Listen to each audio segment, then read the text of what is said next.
বাংলাদেশে হামের ভয়াবহ প্রাদুর্ভাব, ৩২৪ শিশুর মৃত্যু। দেশে আবারও ভয়াবহ আকারে ছড়িয়ে পড়েছে প্রাণঘাতী সংক্রামক রোগ হাম।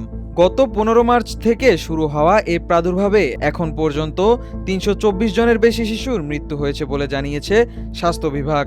সর্বশেষ ২৪ ঘন্টায় নতুন করে আরও ৬ শিশুর মৃত্যুর খবর পাওয়া গেছে। স্বাস্থ্য অধিদপ্তরের তথ্য অনুযায়ী গত ২ মাসে সারা দেশে ৪২,০০০-এর বেশি সন্দেহজনক হামের কেস শনাক্ত হয়েছে। এর মধ্যে সবচেয়ে বেশি আক্রান্তের খবর পাওয়া গেছে ঢাকা বিভাগ ও সিলেট বিভাগ থেকে।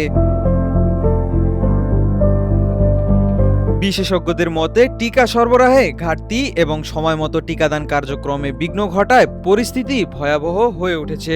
২০২৪ সালে রাজনৈতিক পরিবর্তনের পর ভ্যাকসিন সংগ্রহে জটিলতা তৈরি হওয়ায় এই সংকট আরও তীব্র হয়। বর্তমানে সরকার এবং ইউনিসেফ যৌথভাবে জরুরি টিকাদান কর্মসূচি চালাচ্ছে।